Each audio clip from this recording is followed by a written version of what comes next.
দেখবে অনেক সময় কি হয়, পিএম ফরেন কান্ট্রি থেকে কোনো সম্মান পাচ্ছে না, তাহলে উনিও তো অ্যাজ এ সিটিজেন কোনো ফরেন কান্ট্রি থেকে বা অন্য কোনো সংস্থা থেকে কোনো সম্মান নিতে পারেন না, তাহলে উনি কি করে নিচ্ছেন? তো স্যার একবার ফোনটা ধরো, হ্যাঁ ধরো ধরো ধরো আসতে বলো, ঠিক আছে? তাহলে কি করে নিচ্ছেন বলো, উনি কি করে সম্মানটা নিচ্ছেন? তাহলে এক্ষেত্রে ভায়োলেশন হয়ে যাচ্ছে আর্টিকেল 18। উনি নিতে পারবেন এই জন্য কারণ উনি যখন সম্মানটা নিতে যাচ্ছেন তখন প্রেসিডেন্টের পারমিশন নিয়ে যাচ্ছেন, প্রেসিডেন্ট অনুমতি দিচ্ছেন যে আপনি ওই সম্মানটা নিন, সেই জন্য উনি নিতে পারছেন। যদি প্রেসিডেন্ট অনুমতি না দেন তাহলে কেউ কোনো সিটিজেন নিতে পারবে না। সেটা তোমাকেও যদি প্রেসিডেন্ট কোনোদিন কিছু অনুমতি দেন, তুমি ধরো বিদেশ থেকে একটা সম্মান পাচ্ছ, তাহলে তুমিও নিতে পারবে, তাই না? পায় না? ধরো কোনো এক্সেলেন্স কিছু একটা কিছু করলো, কোনো খেলায় বলো বা কিছুতে, তাহলে যখন সম্মানটা নিতে হবে কিন্তু এটা কিন্তু ওনার পারমিশন নিতে হবে, তাই তো? তাহলে সেক্ষেত্রে প্রেসিডেন্ট পারমিশন দিলে তুমি অবশ্যই নিতে পারবে, কিন্তু একটা এক্সেপশন আছে এখানে, একটা জিনিস করা যাবে না এখানে, উনি কিন্তু নামের আগে বা পরে ওই সম্মানটা ব্যবহার করতে পারবেন না, উনি কামাননি, ওটা অর্জন করেননি, বুঝতে পারছেন? এটা একটু মাথায় রাখবে, আর কিছু মাথায় রাখবে। চলো আর্টিকেল 19, আর্টিকেল 19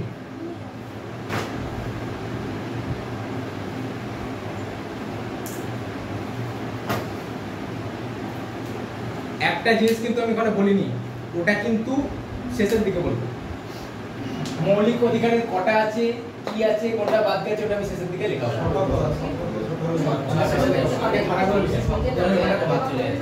আজকে হয়তো হবে না, নেক্সট দিন একটু বাকি থেকে যাবে, ওটা পড়ে দেবো।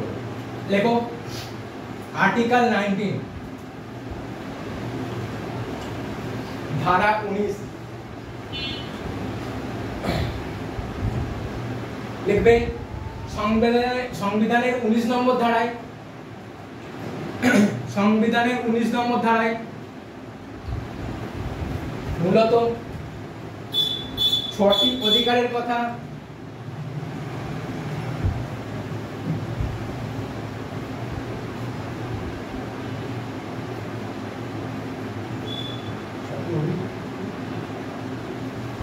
অধিকারের কথা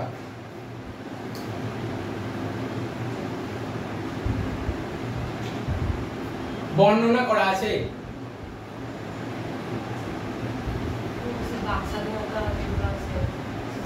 এবার বাক স্বাধীনতা, ঠিক আছে, তারপর মুভমেন্টের অধিকার, এগুলো একটু মনে রাখার জন্য একটা ট্রিক এরকম মনে রাখতে পারো, একটু হয়তো হেল্প হবে। এরকম লিখবে,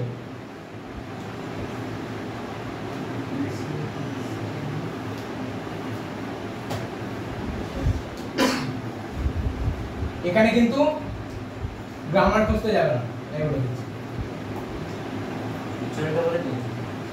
বলো, বলে দিচ্ছি। Some are perfect. SAAM are perfect. Perfect এর শুধু P আগে বুঝে নাও, দিয়ে লিখবে, নাহলে তোমাদের অসুবিধা হবে। দেখো আগে বলে দিই, দিয়ে তারপরে পুরোটা লিখে নাও। এখানে S মানে কি? S মানে হচ্ছে স্পিচ এন্ড এক্সপ্রেশন, মিটে গেল। মানে কি? বাক স্বাধীনতার অধিকার বা মত প্রকাশের অধিকার, তাই তো? এটা বোঝা যাচ্ছে। তারপরে কি? অ্যাসেম্বলি, অ্যাসেম্বলি মানে কি বলো? অ্যাসেম্বল হও এক জায়গায়, তাই তো? বুঝতে পারছো তো? আগে এগুলো লেখো, তারপরে বলছি। তারপরে লেখো অ্যাসোসিয়েশন,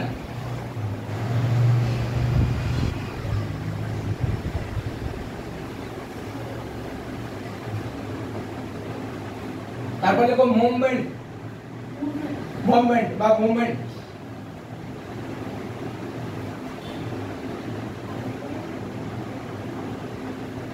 তারপরে লেখো রেসিডেন্স,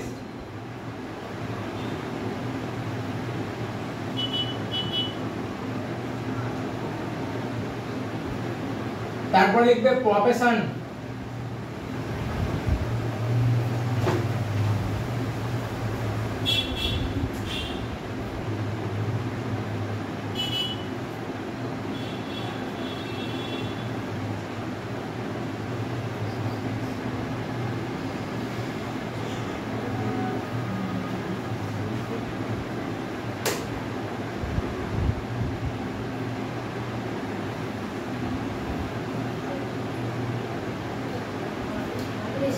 ছটাই হয়েছে তো 3 4 5 6।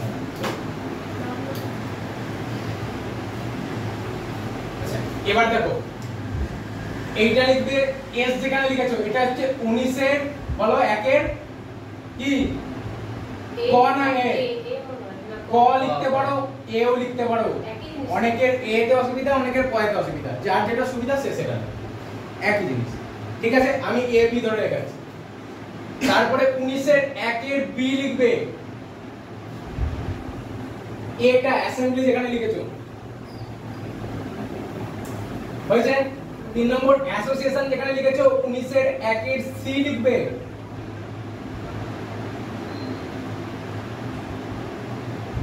নেক্সট 19 এর 1 এর ডি লিখবে যেখানে মুভমেন্ট লিখেছো।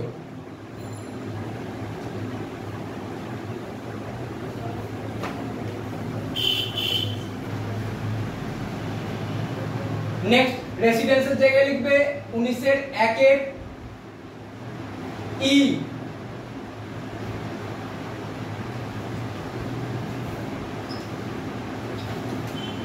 তারপরে লিখবে প্রফেশনের জায়গায় কি লিখবে বলো, 1 এর এফ, এফ লিখবে না জি লিখবে। আরে ওইটাই যদি হতো তাহলে জিজ্ঞাসা করতাম নাকি তুমি। এখানে 19 এর 1 এর এফ এ রাইট টু প্রপার্টির কথা বলা ছিল, এটা লিখতে হবে না, এটা দিয়ে কোশ্চেন আসে না। রাইট টু প্রপার্টির একটা ছিল ওখানে, সেইটা ওখানে অবলুপ্তি ঘটানো হয়েছে, সেই জন্য ওটা এখন নেই। আগে 6টা 7টা ছিল, এখন ওটা 6টা হয়ে গেছে। এটা তোমার আলাদা করে লিখতে হবে, ওই জন্য একটা সরে গেছে, এখানে চিহ্ন হবে। এইবার বলো বলো বলছো। এবার দেখো 19 এর 1 এর এ স্পিচ এন্ড এক্সপ্রেশন মানে কি বাক স্বাধীনতা ও মত প্রকাশের অধিকার, তাই তো? তাহলে বাক স্বাধীনতা ও মত প্রকাশের অধিকার মানে কি তুমি কোনো মত প্রকাশ করতে পারবে বা তোমার কথা বলার স্বাধীনতা আছে, তাই তো? তাহলে তোমাকে যদি কথা বলার স্বাধীনতা দেওয়া হয় তুমি সেটা পুরোদমে ইউজ করবে, ব্যবহার করবে, তাই তো? অনেক সময় কি হবে উল্টো পাল্টা বলে যাবে, তাহলে সেটাও তোমার এই বাক স্বাধীনতার অধিকার থেকে তুমি অধিকার পেয়ে যাবে, তাই তো? কারো বন্ধুর সঙ্গে কিছু হলো তো তাকে গালাগাল দেবে, তাই তো? না, তাই তো? কিছু লিমিটেশন থাকবে। এখানে ধরো তুমি এমন কোনো মন্তব্য করলে যেটা দেশ বিরোধী, তাই তো? বা কোনো দেশের ঐক্য বা অখণ্ডতা বা সার্বভৌমত্ব সেখানে আঘাত লাগবে, ঠিক আছে? বা কোনো একটা বিদেশি দেশকে নিয়ে কোনো মন্তব্য করলে, তাই তো? এখন দেখবে খুব খালিস্তানি ব্যাপারটা খুব উঠে পড়ে যাচ্ছে। তাহলে ধরো ওখানে এটা আমাদের কান্ট্রি, ধরো খালিস্তানিরা এখানে আছে, আমাদের দেশে আছে, যে ওটা কোনো অন্য বিদেশি কোনো ইয়ের সঙ্গে সম্বন্ধে কিছু বলছে, তাহলে সেই দেশের সঙ্গে আমাদের সম্পর্ক খারাপ হয়ে যাবে তো? তাহলে ওখানে কিছু লিমিটেশন রাখতে হবে তো অবশ্যই। তুমি যা ইচ্ছা তাই বলতে পারো না, ওপেনলি পাবলিক ফোরামে তুমি বলতে পারো না ওইভাবে। সেইগুলো লিমিটেশন রাখা হয়েছে যে তুমি যা ইচ্ছা তাই বলতে পারো না, তোমার বাক স্বাধীনতার অধিকার থাকবে, যেটা তোমার দেশের সার্বভৌমত্ব বা অখণ্ডতায় আঘাত লাগবে এরকম কিছু বলতে পারবে না, বা যেটা কোনো পাবলিক অর্ডার থাকবে সেখানে তুমি কিছু সেরকম বলতে পারবে না। ধরো তুমি এরকম বললে 5 জন লোককে নিয়ে তুমি পরিচিত করলে, কোনো তাদেরকে নিয়ে বললে যে এরকম এইটা কর, যা ওখানে ভাঙচুর করে এরকম, যে তাদেরকে লাগিয়ে দিলে ভাঙচুর করে, তুমি সেটা করতে পারো না, তোমার বাক স্বাধীনতার অধিকার থেকে তুমি সেটা পেয়ে যাও না, তাই না? ওই রকম প্ররোচনামূলক কাজ করা যাবে না। এই ব্যাপারগুলো মানে লিমিটেশন কিছু রাখবে, ওখানে লিখে নাও যে এক্ষেত্রে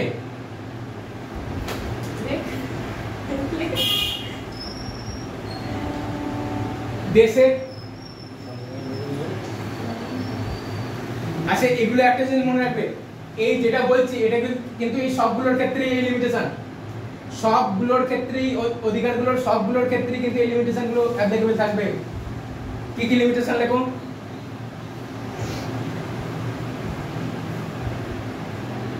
লিখবে দেশে এই অধিকারগুলির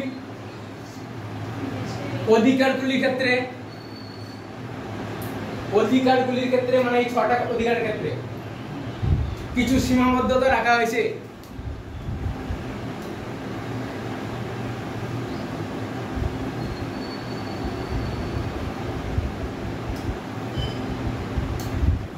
কি সীমাবদ্ধতা লিখে নাও যে এক্ষেত্রে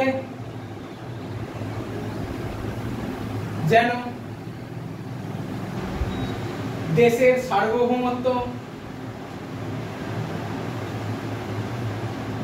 সার্বভৌমত্ব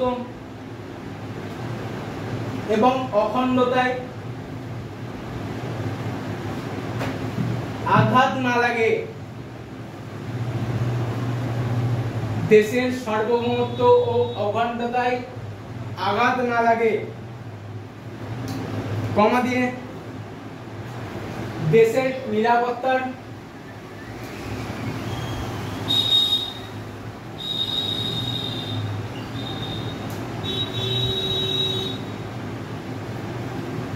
দেশের নিরাপত্তা যেন সুনিশ্চিত থাকে।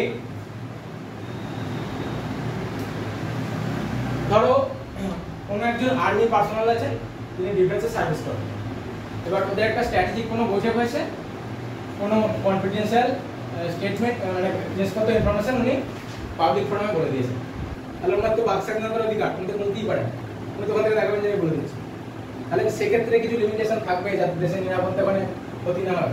উনি বলে দিলে তো ব্যাস, আমার স্ট্র্যাটেজিকে আমি যদি বলে দিই ফরেন কান্ট্রি তো পেয়ে গেল, বুঝতে পারছো, ওখানে লিমিটেড করে দেওয়া হয়েছে, রংগুলো বোঝা আছে। চলো ইত্যাদি লেখো, সবগুলো লিখতে হবে।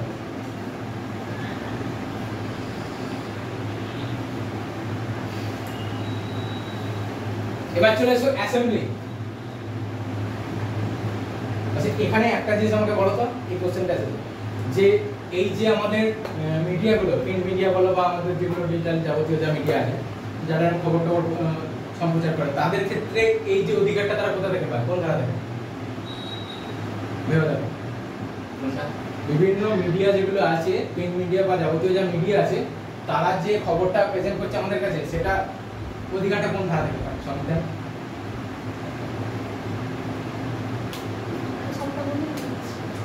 যা বলার বলে দিয়েছি, 19-এর এই ধারাটা থেকে। দেখো না এখানে বাক স্বাধীনতা, মত প্রকাশের অধিকার তো, তাই না? তাহলে ওরা তো মত প্রকাশই করছে, তাই না? বাক স্বাধীনতা মত প্রকাশ করছে, তো এই কোশ্চেনটা এসেছিল, একটু ধরে নিতে হবে তোমার, পুরো ডাইরেক্ট কোশ্চেন আমার সঙ্গে আসে।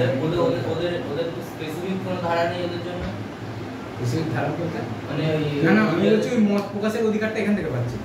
ওদের মিডিয়ার আমি ধারার কথা বলছি না, আমি বলছি যে ওরা যে মতটা প্রকাশ করছে, তাহলে কোন ধারা থেকে সেই ক্ষমতাটা পাচ্ছে, ওটা এই অধিকার থেকে না? ওদের বিরুদ্ধেও বলছিল, সে তো অবশ্যই বলবে, হ্যাঁ ওই জন্যই তো বলতে পারছি, সেটা তো আলাদা ব্যাপার, সে তো ব্যানও করে দিচ্ছে তাতে কি আছে। দুদিক থেকে চলো, ওরা যদি বিরুদ্ধে যায় তো ব্যান করারও তো অধিকার আছে গভর্নমেন্টের, তাই না? সবাই নিজের ক্ষমতা প্রয়োগ করবে, কেউ কি রেখে দেবে নাকি তোমার বিরুদ্ধে বলে ছেড়ে দেবে? যা হওয়ার হবে, ওসব নিয়ে ভেবে যাবে, সে তো তুমিও তুমিও যাবে, আমি ওটাতে কি চিন্তা করি জানছো। ভাবো যে ভ্যাকেন্সিটা বেশি করে আসুক বছর বছর, আর 2-3 করে জব লাগবে। আচ্ছা নেক্সট লেখো অ্যাসেম্বলির অধিকার। লেখো শান্তিপূর্ণ ও নিরস্ত্রভাবে, 19-এর বি, শান্তিপূর্ণ ও নিরস্ত্রভাবে জমায়েত হওয়ার অধিকার।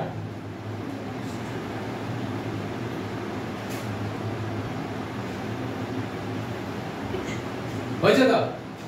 কি হলো? হ্যাঁ ওরকম শান্তিপূর্ণ ও নিরস্ত্রভাবে, শান্তিপূর্ণ ও নিরস্ত্রভাবে জমায়েত হওয়ার অধিকার। নিরস্ত্র মানে কোনো আর্মস নিয়ে তুমি আসবে না, ছুরি কাঁচি এমন সামান্য ছোট জিনিস নিয়ে আসবে না।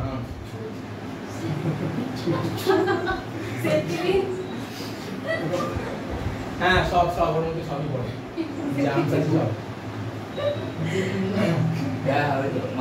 আরে ওসব কিছু লাগবে না, অনেক সময় তোমার স্পিচ এন্ড এক্সপ্রেশনের যে অধিকার থাকে ওখান থেকে অস্ত্র বেরিয়ে যায়, এমন কিছু বলে দেওয়া যাবে যেটা অস্ত্রের থেকেও বেশি থাকে, তাই না? সব অস্ত্র লাগে। অ্যাসেম্বলি বা শান্তিপূর্ণ নিরস্ত্রভাবে জমায়েত হওয়ার অধিকার। এবার তাহলে ধরো এখানে পিসফুল অ্যাসেম্বলি করার কথা বলা আছে, তাহলে যদি কেউ আর্মস নিয়ে কোনো জায়গায় জমায়েত করে, তাহলে সেক্ষেত্রে ভায়োলেন্স হতে পারে সেখানে, তাহলে ওখানে লিমিটেশন করা আছে, তাই তো? ওই যে পাবলিক অর্ডার আছে কোথাও যে এখানে জমায়েত করা যাবে না, ঠিক আছে? গভর্নমেন্ট এই প্রশাসন একটা অর্ডার জারি করেছে যে সার্টেন এরিয়ায় এই অঞ্চলে ভোট হচ্ছে বা কিছু একটা আছে, যেখানে এই টাইমের মধ্যে 144 ধারা জারি আছে বা কিছু আছে, দিয়ে এখানে তুমি কোনো জমায়েত করতে পারবে না। তাহলে তুমি কিন্তু তখন দেখাতে পারবে না যে এটা আমার ফান্ডামেন্টাল রাইট, কারণ ওখানে পাবলিক অর্ডার আছে। মাথায় রাখবে পাবলিক অর্ডার কিন্তু লিমিটেশন, সীমাবদ্ধতা, এই ক্ষেত্রে তখন অধিকার কিছু হবে না। করোনার সময় আবার এক জায়গায় জমা দিয়ে পুলিশ এসে জমা, সেগুলোই তো তুমি তখন বলবে না যে না আমার জমা দেওয়া বলতে হবে না, তার আগে ঠান্ডা করে দেবে। মামা করে চালাতে যেতে পারে। চলো এবার দেখো অ্যাসোসিয়েশন মানে কি, দেখো সংগঠন কি করবে, স্থাপনা করার অধিকার। হ্যাঁ, সংগঠন স্থাপন করার অধিকার। অ্যাসোসিয়েশন মানে সংগঠন।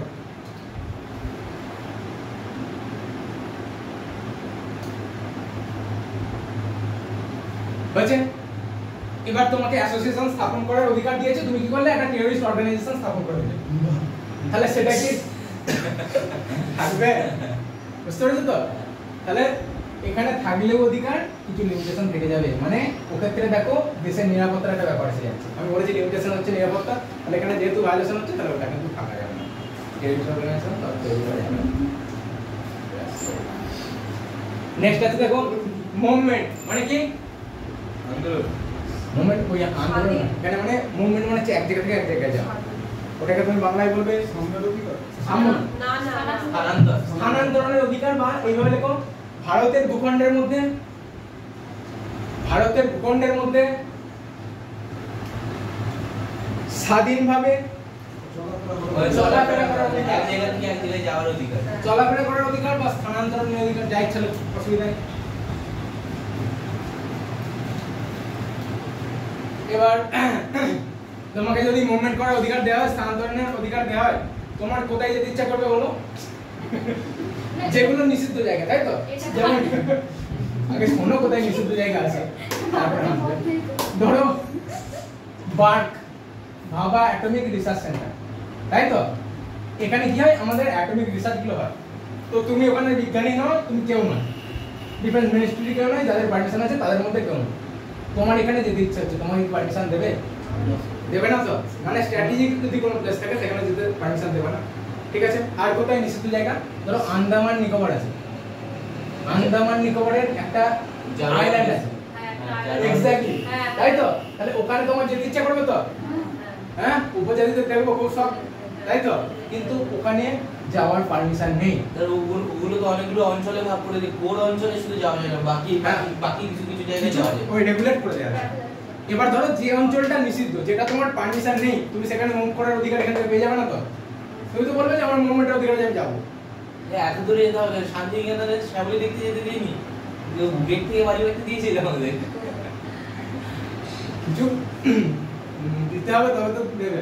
তুমি কিছু দেবো, তুমি কিছু দিতে দিলে দিত। আচ্ছা এবার দেখো এই পোরশনটা কি জন্য যেতে দেবে না? অ্যাকচুয়াল হচ্ছে শুধু তোমার মারা যাওয়ার ভয় সেটা নয়। দেখো এখানে পার্টিকুলারলি কিছু ভারতীয় নাগরিক বাস করে, তারা উপজাতি। তাহলে ওরা এখন কিন্তু মেইন স্ট্রিমে আসতে পারেনি, তাই তো? তাহলে মূল স্রোতে যখন আসতে পারেনি, এদের জীবনযাপন অন্যরকম, তাই তো? তাহলে তুমি যখন এখানে যাবে, তাহলে এদের জীবনযাত্রা ব্যাহত হবে তো? মানুষ তো জানে যে দেখাবো ওখানে গিয়ে বিভিন্ন জিনিস, তাহলে ওদের জীবনযাত্রা ব্যাহত হবে, সেই জন্য তোমাকে আরো মেনলি আটকানো। আচ্ছা, নিজের প্রাণহানিও হতে পারে, ওরা তো মানুষ দেখলে ভয় পায়, ওরা ছুড়ে দিতে পারে। অবশ্যই ছুটবে, অবশ্যই ছুটবে, ওই জন্যই তো মেইন স্ট্রিমে আসতে পারেনি ওরা। ঠিক আছে? ওরা মানে মূল স্রোতের সঙ্গে আমাদের সঙ্গে মানিয়ে নিতে পারবে না। এবার ওখানে যখন ওদের স্বাভাবিক জীবনযাত্রা ব্যাহত হবে, তুমি যখন যাবে একটা বাইরের মানুষ হিসেবে, তখন ওদের তুমি গিয়ে নানা রকম ভাবে কোনো না কিছু জিনিসে ইন্টারফেয়ার করবে, তার মানে ওদের স্বাভাবিক জীবনযাত্রা ব্যাহত হবে। সেইটাও আটকানোর একটা উদ্দেশ্য, কারণ ওদেরও তো স্বাভাবিকভাবে বাঁচার অধিকার আছে, তুমি গিয়ে ওদেরকে হ্যারাস করতে পারো না। এবার এমন কোনো উপজাতি হলো যারা এখন মূল স্রোতের সঙ্গে মানিয়ে নিতে পারে, মানে আমাদের সঙ্গে মানিয়ে নিতে পারে, আলাদা থাকবে, এরা তো এই ব্যাপারগুলো বোঝেই না, ওই জন্য ওদের মানে যাওয়ার পারমিশন। এরকম দেখবে আমেরিকার একটা জায়গা আছে, ওখানে মানে স্ট্র্যাটেজিক লোকেশন, ওখানে এমনি সাধারণ মানুষের ঢোকার পারমিশন নেই, এরিয়া 51 নাকি নাম। ঠিক আছে? এরকম ভারত যদি কোনো জায়গায় নিষিদ্ধ করে দেয়, তাহলে সেখানে তুমি মুভমেন্টের অধিকার ব্যবহার করে ঢুকতে পারবে না, তো এগুলো লিমিটেশন। চলো নেক্সট দেখো রেসিডেন্স। ওখানে তো কোনো সরকারি সুযোগ ওরা পায় না, কোথায়? ওখানে কি দেবে? লক্ষ্মীর ভান্ডার দেবে না?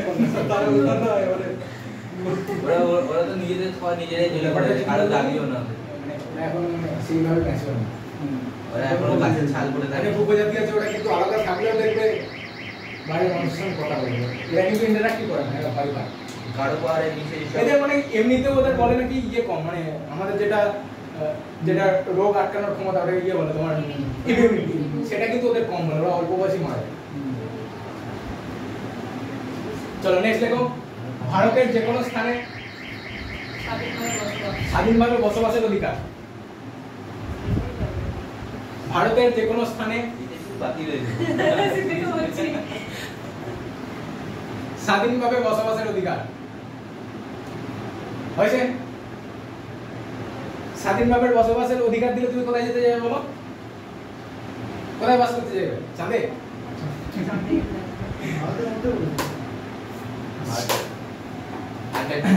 এখন তো আর্টিকেল 370 উঠে গেছে, তাহলে তুমি কাশ্মীরে যেতে পারো, গিয়ে বসবাস করতে পারো।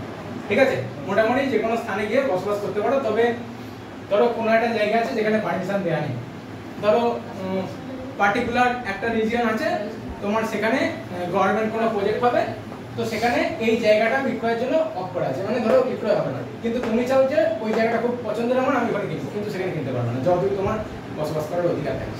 গভর্নমেন্ট কিছু রেগুলেট করবে, এগুলো লিমিটেশন। ঠিক আছে, চলো নেক্সট দেখো, এইখানটা মজা আছে। এসো লেখো পেশা বা ব্যবসা বাণিজ্যের স্বাধীনতা বা অধিকার।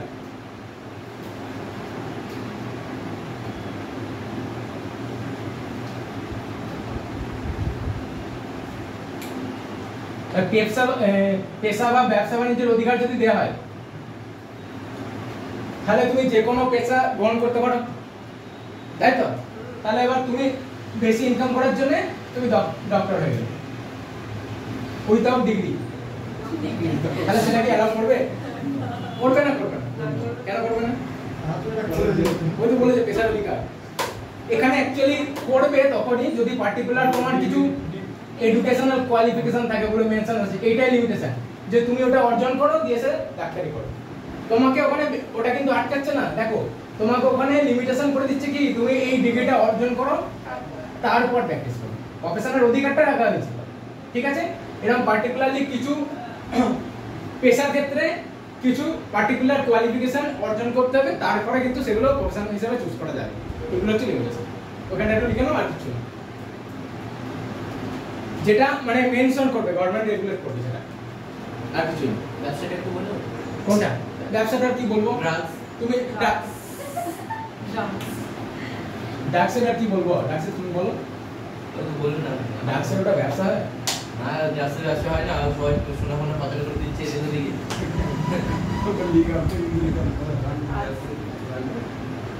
সবই পাচার করতে, চাকরিগুলো কোথায় পাচার করতে? সব পাচার হয়ে যাচ্ছে, খুঁজে পাওয়া যাচ্ছে, কিন্তু চাকরিটা কোথায় পাওয়া যাচ্ছে? খুঁজে পাওয়া যাচ্ছে তো। পলিটিক্যাল কথাবার্তা বলছি, কিন্তু সব রেকর্ড হচ্ছে। পৌঁছলে বেরোতে পারবো না, শহীদ করে কেন তুমি শহীদ মিনার বাড়ি?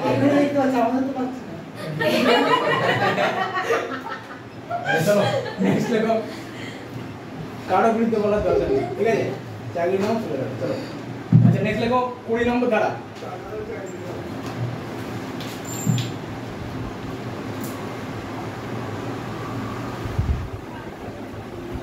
20 নম্বর ধারায় যদি কোনো নাগরিক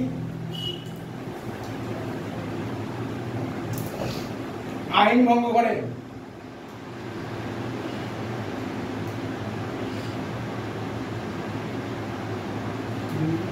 যদি কোনো নাগরিক আইন ভঙ্গ করেন, তাহলে তা শাস্তিযোগ্য হবে।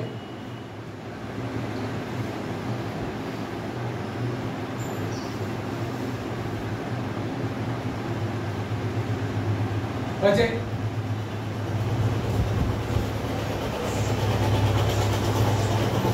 এবার দেখো, কোন নাগরিক ধরো আইন ভঙ্গ করেছেন, তাহলে সেক্ষেত্রে তাকে শাস্তি দেওয়া হবে অবশ্যই। এবার এই শাস্তির ক্ষেত্রে কিছু লিমিটেশন আছে। ধরো কোনো একজন ব্যক্তি কোন একটা আইন ভঙ্গ করেছেন, এবার পুলিশ তাকে অ্যারেস্ট করছে, কিন্তু কোনো ওয়ারেন্ট ছাড়াই, ঠিক আছে, কোনো লিগ্যাল ডকুমেন্টস ছাড়াই তাকে অ্যারেস্ট করছেন, তাহলে কিন্তু সেক্ষেত্রে অ্যারেস্ট করতে পারবেন না। ঠিক আছে? 2 নম্বর কি, ধরো তুমি 2019 সালে একটা কোনো অপরাধ করেছিলে, ঠিক আছে, এখন 2023 সাল, ঠিক আছে, এবার এই অপরাধের জন্য সেই সময় 4 বছর কারাদণ্ড ছিল, ঠিক আছে, এই অপরাধের জন্য, একই অপরাধের জন্য এখন 2023-এ 5 বছর কারাদণ্ড হয়েছে। তাহলে তুমি 2019 থেকে 4 বছর জেলে ছিলে, এই 2023 এসে তোমার জাজমেন্ট এসেছে যে তুমি দোষী হয়েছে, ঠিক আছে? তাহলে তোমাকে কি এখন কি করা হবে? তোমাকে ছেড়ে দেওয়া হবে, ছেড়ে দেওয়া হবে। মানে এত শাস্তি দিলে দুবার তো টার্মটা হচ্ছে ডবল জিওপার্ডি, ঠিক আছে? মানে কোনো একই অপরাধের জন্য দুবার শাস্তি দেওয়া যাবে না। স্যার আর এই প্রথমটা বললেন না যে লিগ্যাল কোনো কিছু ছাড়া কাউকে গ্রেফতার করা যাবে না, Exception আছে। গ্রেফতার করলেও 24 ঘন্টার মধ্যে তাকে বলতে হবে, তারপরে ছেড়ে দিতে হবে। 24 ঘন্টার মধ্যে তাকে সরাসরি তোমার কোর্টে প্রেজেন্ট করতে হবে। এবার 24 ঘন্টার মধ্যে প্রেজেন্ট করবে না, কি করবে বলো তো? ধরো শনিবার তুলবে, রবিবারটা তোমাকে আদর করবে, সোমবার তুলবে, তার মানে পুরো টাইম পেয়ে গেল। আবার কি করবে? পুজোর আগে তুলবে, পুজোর ছুটিতে জেলে কাটাবে, তারপর পুজো করবে। মজা না? 24 ঘন্টা করে দেখিয়ে দেবে তোমাকে, দিনে একদম চাই। হ্যাঁ যাও। আর কি ডবল জিওপার্ডি, দ্বিতীয়বার চাকরি, তোমার দ্বিতীয়বার শাস্তি হবে না। আরেকটা কি, যখন অপরাধ করবে তখন যে শাস্তিটা থাকবে ওই অপরাধের জন্য, সেই শাস্তিটাই ওই পার্টিকুলার অপরাধের ক্ষেত্রে অ্যাপ্লিকেবল হবে। দেখো এই পরে কি শাস্তি হচ্ছে সেটা কিন্তু অ্যাপ্লিকেবল হচ্ছে না, এইটা হচ্ছে পার্থক্য। একটা হচ্ছে প্রথমে লিখবে লিগ্যাল ডকুমেন্টস ছাড়া বা ওয়ারেন্ট ছাড়া কোনো ব্যক্তিকে অ্যারেস্ট করা যাবে না, হয়েছে। 2 নম্বর কি, কোনো ব্যক্তিকে একই অপরাধের জন্য দ্বিতীয়বার শাস্তি প্রদান করা যাবে না, হয়েছে। 3 নম্বর কি লিখবে, আচ্ছা লিখো শর্টে লিখো, কোনো কি বলবো এটা, লিগ্যাল ডকুমেন্টস মানে আইনি কোনো আইনি অধিকার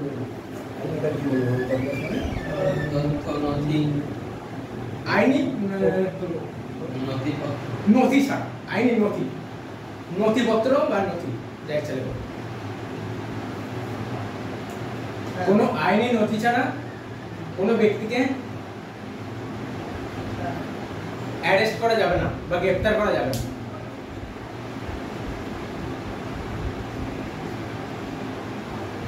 হলো? আচ্ছা তাহলে একই ইয়ে দুবার শাস্তি হবে। 3 নম্বর। আচ্ছা আগে দ্বিতীয়টা লিখো, এটা শেষে লিখো। দেখবে দ্বিতীয়টা লিখো যে কোনো ব্যক্তি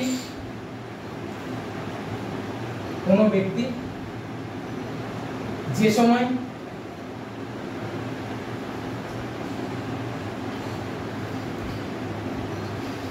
কোনো অপরাধ করছেন, কোনো ব্যক্তি যে সময় কোনো অপরাধ করছেন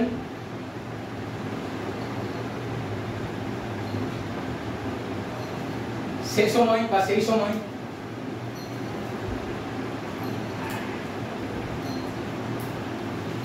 ওই অপরাধের জন্য যে পরিমাণ শাস্তি প্রদানের কথা বলা আছে,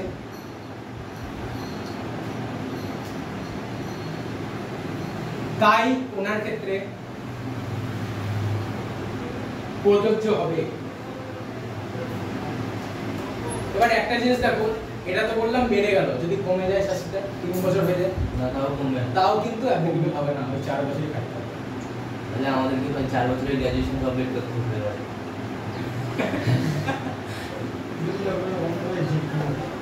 স্যার কিন্তু এটাও একটা ইয়ে রয়েছে তো, এই কোনো অপরাধ করছে যে সময় সেই সময় শাস্তি, এটারও তো একটা মানে মানে আলাদা ভাগ রয়েছে। যেমন 2003 সালে কেউ কিছু একটা করেছিল, তার জন্য সেই আইনটা বন্ধ হয়ে যেত, 2014 সালে সেই আইনে সাজা পেয়েছিল।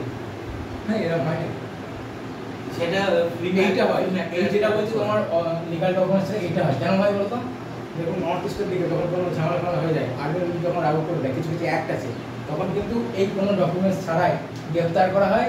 এবং কি মানে এরকম একটা থাকে যে কিছু কিছু অ্যাক্টে এরকম পারমিশন দেওয়া আছে যে কোনো বিচার ছাড়াই তাদেরকে মেনে দিতেও পারে, এরকম ইয়ে আছে। আবার কি ধরো এগুলো কি হয়, কিছু প্রিভেন্টিভ মানে কি হচ্ছে বলতো, কোনো অপরাধ করতে পারে এরকম সন্দেহ থেকেও অনেক কিছু গ্রেফতার করা যায়, ঠিক আছে? ওগুলো কিন্তু এক্সেপশন, ওগুলো কিন্তু এর ভায়োলেশন নয়, বুঝতে পারছো? এরকম আছে।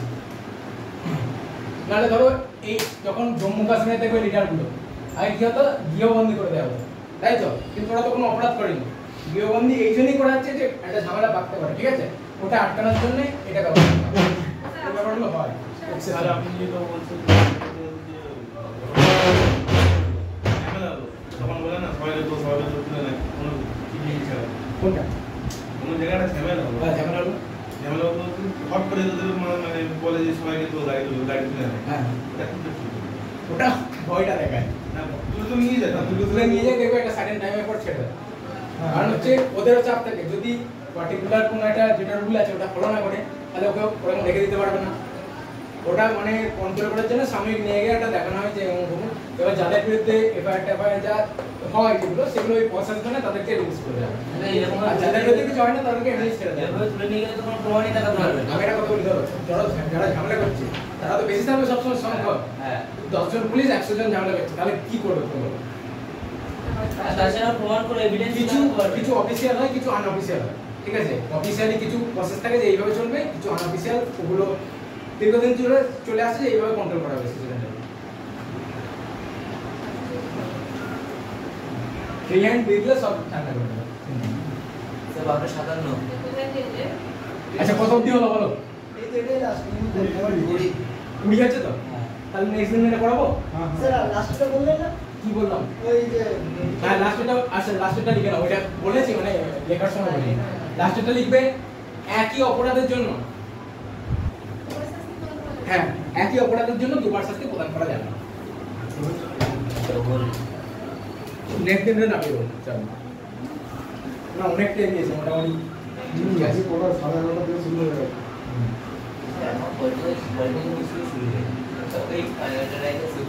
কেন বইটা আছে, বইটাতে বলতে না, বইটা তো ভালো আছে। হ্যাঁ, ওটা পড়ছি তো। এবার এখানে এগুলো কেন ডিসকাস করে একটুখানি বলার প্রয়োজন আছে, কারণ এই ব্যাপারগুলো এক্সেপশন গুলো ওখানে পাবে না, এগুলো কিন্তু কোশ্চেন আসে ওই জন্য। তাহলে ওইটাই বললাম যে ওটা পড়ে নাও, পড়া ধরে দিলে মিটে যাবে, একদিনে হয়ে যেতে। কোশ্চেনের লেভেল আপ হবে তো।